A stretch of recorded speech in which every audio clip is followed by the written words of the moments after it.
Today I'm going to give you a guided tour of our fantastic new product for your industry. Now this is going to form in two parts. We're going to begin with the desktop application accessed via my laptop or PC, and then we'll transition onto our mobile application as well. So the reason for this is to have that difference between the planning phase, normally on our laptop in the office or home office, and then onto our mobile device where we're actually out there in the field. So let's begin. Here we're going to start with the map view. So in this environment, I'm an advisor who is servicing Illinois. So all of these bubbles and numbers we see here are companies, employers who have completed the Form 5500. So the numbers are just showing the density in that particular region. So what we can do now is that we can now begin to zoom in, and what we'll see as these balls of numbers will actually start to break down into the point where we get to the individual markers highlighting an individual company or prospect in there. So from this view here, I can now click on any of the flags, the markers, and it will open up a potential prospect. If this potential prospect I want to investigate more, I can now simply click on the account name. This will now open up the account overview screen where we've got all of the information over that we've got from this particular company. So here we've now integrated into a robust CRM all of the 5500 data from our partners at Erisapedia. We're going to look at this box to start with, and we've broken the information that we've imported from 5500 into a number of tabs to make the information easy to digest. So we begin with this first tab, sponsor info. So here, EIN number, business category, going down to the admin contact who has completed or was named on the Form 5500. The next tab we go into is plan information. So now we're starting to actually have a look at those key data points. So we can see total participants. This is a defined contribution plan. And as we scroll down, we can see total assets in there as well. Now, jumping into pension benefits, this plan is a defined contribution. So therefore, we can see this is a plan is 404C compliant. It's participant directed, 401k with a match and automatic enrollment. Moving along into the next tab, we now see the potential plan issues. So here we are showing the various potential plan issues that this plan may have. So for example, we can see the bond amount and the status. So in this particular example, the status is perfectly fine. As we scroll down, we've got a number of differing potential plan issues in there. We'll take a look at the last one, for example. There is no issue with this plan being 404C compliant. They've ticked that box that they plan to be or are 404C compliant. We take a look at the next one. There is a potential issue with the QDIA. So they have not checked that box on the Form 5500. So there may be a potential problem.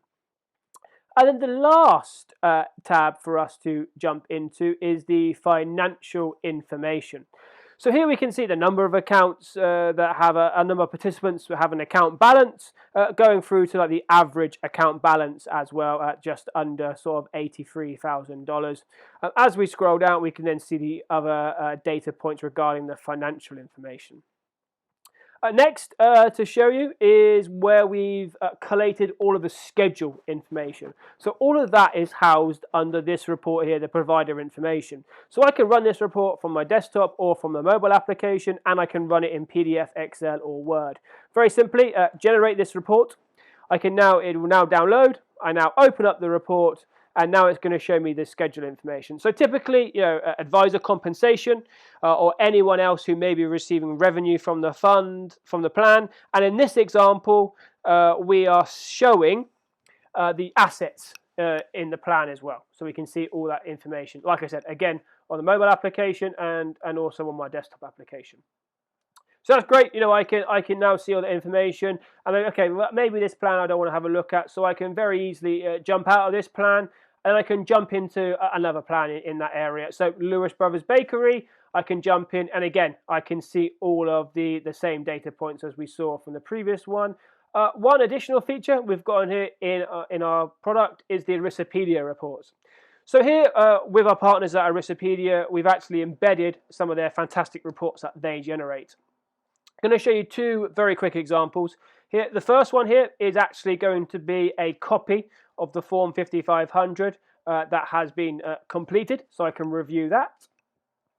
And then the next report to show you is the plan summary benchmarking report that Erisapedia have created. So with some fantastic insight into the performance of this plan. So a number of key metrics are shown in here, going down to some interesting graphs regarding return of investment by year, and then going down into the administrative expenses per participant by year as well. So showing that vital information from our partners at Erisapedia. So as I now have a look, in this particular state, there are circa 30,000 records. So there's a lot of data in there. But as an advisor, I may want to just focus on a particular target. So this is when we talk about the filtering capability of our solution. So the funnel here, I can now have the option to filter the data by a number of factors. The first factor in here is we've got segment. So very quickly, if I want to look at by total assets, I can just filter those top plans. So this will now show me any plans that are over $25 million.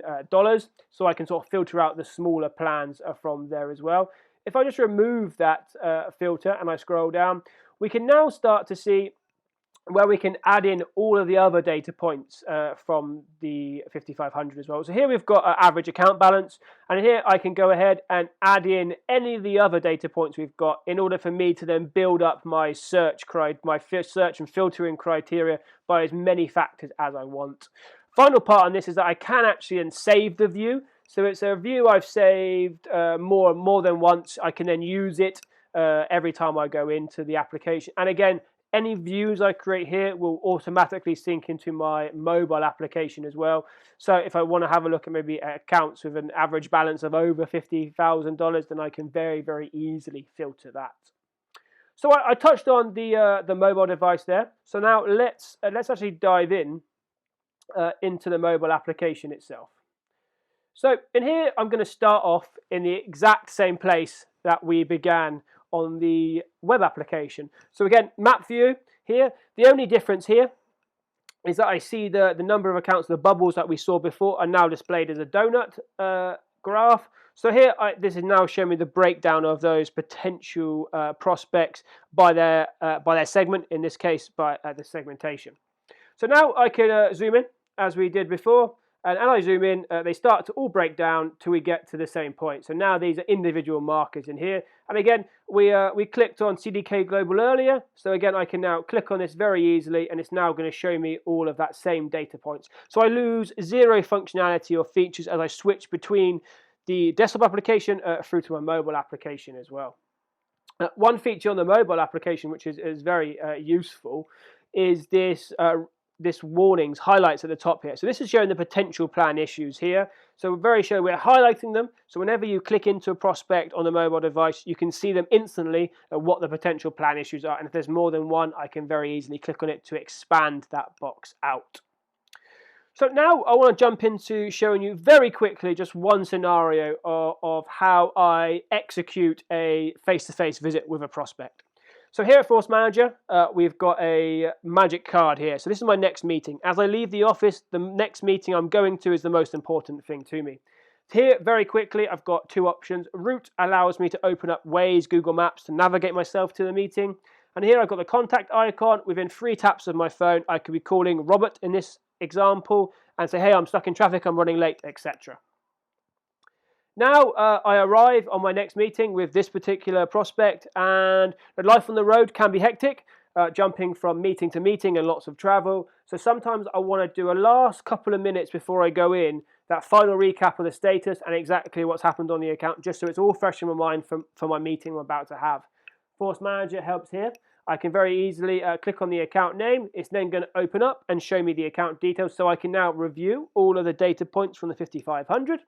I can also jump into the activity feed here as well. So this is important, where it's now showing me the history of the interactions, those touch points I've had with this potential prospect as well. And I can click on any of these activities, and I can obviously have a look and see what my meeting notes were from that meeting. So now I'm happy. I now go and have my meeting, and when I finish my meeting, I hit check in. Now is the chance for me to populate my meeting notes, which is very important. And doing this in real time is making sure that I'm updating my notes when it's freshest in my mind, and not having to do them at the end of the day or the end of the week as like an admin day. I can add the contacts already there, but if there's a new contact, I can come and add a new contact in here very simply. Add contact opens up the contact creation form for me to populate the required fields. And then scan card is an option where someone gives you a business card. You can actually come here, take a picture of it. It will read the information and create the contact for you. Therefore, speed of input is improved, and also the avoidance of spelling mistakes and typos. So now I want to add the comments from my meeting. Now I can type away onto my smart device, but what I utilize all the time is the voice to text. Great meeting. We'll follow up in 1 week's time with a proposal and need to set a next meeting for Thursday next week at 11 a.m. So again, save my comments into there, very easy. I can say many more words than I can type per minute, so very useful.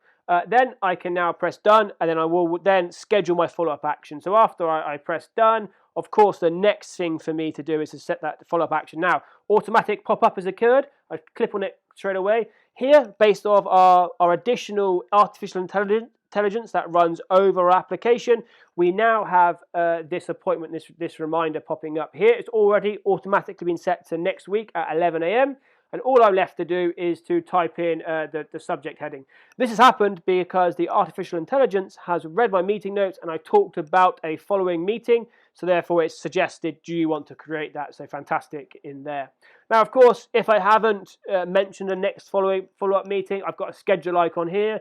Again, 2 taps on my screen, and I can be creating that next event in there as well. So thank you very much for your time today, and we hope to hear from you soon.